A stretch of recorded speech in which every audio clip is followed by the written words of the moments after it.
여기에 이강인 선수가 아닌 일본의 구보가 아시아 선수 중 시장 가치가 가장 높은 것으로 평가되어 화제입니다. 레알 소시에다드에서 뛰고 있는 선수가 파리 생제르맹에서 뛰고 있는 선수보다 더 높은 가치를 부여받은 것이 화제인데요. 국제축구연맹 피파 산하 국제스포츠연구센터는 9일 아시아 출신 선수 중 시장 가치가 높은 10명을 소개했습니다. 매체가 소개한 시장 가치가 높은 아시아 선수 10명 중 한국 선수는 4명, 일본 선수는 6명이었습니다. 매체는 일본의 구보의 시장 가치를 9,200만 유로 약 1,366억 원로 책정해 아시아 선수 중 몸가치 가장 높은 선수로 소개했습니다. 구보는 지난 2022년도 시즌부터 레알 소시에다드에서 활약하고 있는 가운데 2023년도 프리메라리가에서 30경기에 출전해 7골을 터뜨리는 활약을 펼쳤습니다. 구보에 이어 이강인이 시장가치 4,970만 유로 약 738억 원로 아시아 선수 중 두 번째로 시장가치가 높았습니다. 이강인은 파리 생제르맹에서 5골 5어시스트를 기록하며 프랑스 리그앙, 트로페 대 샹피옹, 쿠프 드 프랑스 상관왕 주역 중 한 명으로 활약했습니다. 프리미어리그 브라이튼 소속인 일본의 미토마가 시장가치 4,370만 유로 약 649억 원으로 아시아 선수 중 시장가치가 세 번째로 높았습니다.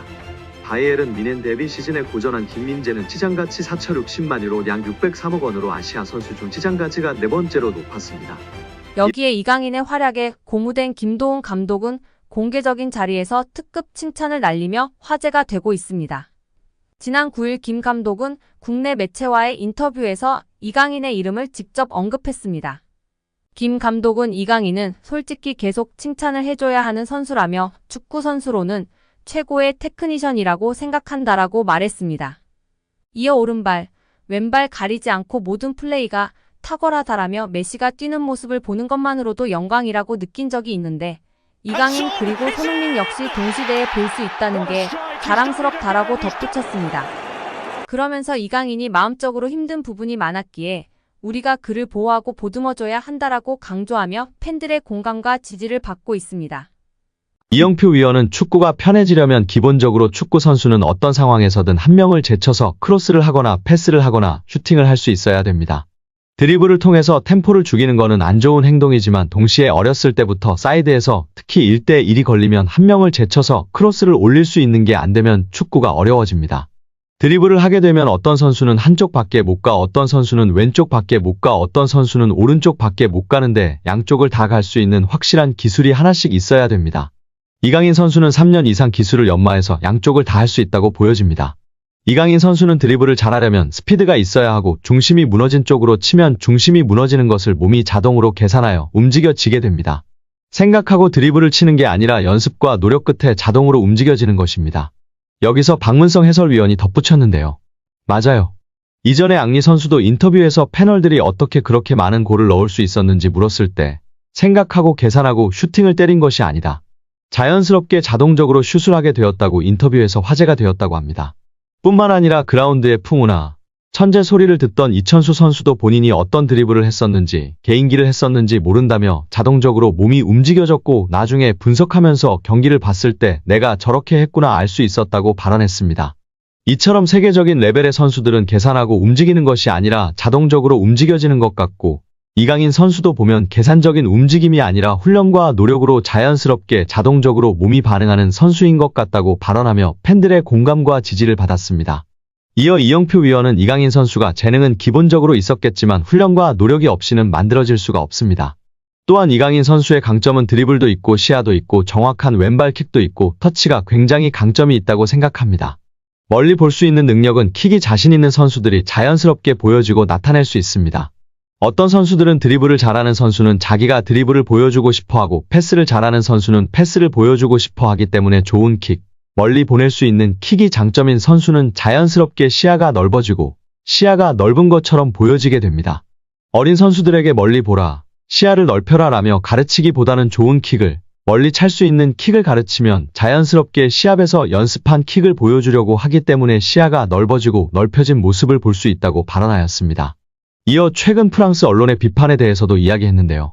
이강인을 향한 언론 비판은 일도 신경 안 써도 됩니다.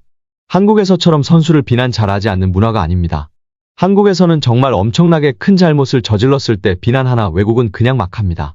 그들의 문화이고 경쟁이라 신경 쓸 필요가 전혀 없습니다. 유럽에서도 크게 신경 쓰지 않는 편입니다. 거기에 일희일비할 필요 없고 비난을 받더라고 원래 그런다 생각하는 게 팬들도 선수도 좋다고 발언했습니다. 이어 이영표 위원은 이강인 선수가 수비할 때 압박이 안 된다는 단점이 있었는데 약점이라고 지적되던 수비 전환, 수비의 능력을 키웠다는 것이 정말 대단한 것이라며 치켜세웠습니다. 이는 특히 선수의 태도의 문제이기 때문에 이런 것들을 지적을 받으면 자기가 수비력을 키우는 게 아니라 나도 수비를 열심히 하는 척해야지 라는 선수가 있는데 이강인 선수는 진짜 수비를 하는 것이라며 극찬하였습니다. 특히 이런 태도를 갖고 있는 선수는 길게 선수 생활을 하고 겸손하기 때문에 대성하는 경우가 많다고 발언했습니다. 천재 미드필더 이강인이 세계적인 플레이메이커와 함께 국제축구역사통계연맹 IFFHS 플레이메이커상 후보에 나란히 오르며 화제입니다. IFFHS는 지난달 말 공식 홈페이지를 통해 이강인, 리오넬 메시, 케빈 더 브라위너, 주드 벨링엄 등으로 구성된 2024년 월드 베스트 플레이메이커 후보 15인을 발표했습니다. 월드 베스트 플레이메이커상은 통계연맹이 2006년부터 매년 세계 축구를 빛낸 최고의 플레이메이커에게 수여하는 상으로 수상자에겐 황금공 트로피가 수여됩니다. 세계 축구 전문가의 투표로 최종 수상자를 선정하며 통상 연말에 수상자를 발표하는데요. 역대 수상자 면면은 화려합니다. 메시가 통산 최다인 5회 수상했고 사비 에르난데스가 4회, 더 브라위너가 3회, 안드레스 이니에스타가 2회 수상하며 메시의 뒤를 이었습니다. 지네딘 지단, 카카, 토니 크로스, 루카 모드리치 등이 한 차례씩 수상했습니다. 더 브라위너는 지난해 시상식에서 181점을 받으며 100점을 받은 메시를 81점 차로 따돌렸습니다. 베르나르도 실바가 78점으로 3위에 올랐습니다. 시즌별로 가장 창의적인 플레이를 펼친 선수들에게 트로피가 주어졌는데요. 이런 전설들이 수상한 플레이메이커상 최종 후보에 이강인이 뽑힌 것만으로 큰 의미가 있다는 평가입니다. 통계연맹은 최근 2시즌 이강인이 공격 포인트뿐 아니라 프랑스 리그1과 유럽 챔피언스 리그에서 선보인 드리블 돌파 찬스 메이킹 등의 능력을 높이 평가한 것으로 보입니다. 이강인은 올 시즌 챔피언스 리그에서 키패스 11개를 기록하며 전체 공동 4위를 질주하고 있는 상황입니다. 이강인이 유럽클럽 랭킹 4위 파리 생제르맹이라는 현재 소속팀 수준에 만족하지 않을 정도로 한층 성장할 수 있다는 극찬을 받았습니다. 스페인 일간지 디아리오 아스는 1월 31일 프랑스 PSG는 네이마르와 리오넬 메시를 떠나보낸 대신 이강인한테 2200만 유로 약 318억 원을 투자했다. 그러나 이강인은 여기서 만족하지 않고 한 단계 더 도약하기를 열망한다며 보도했습니다.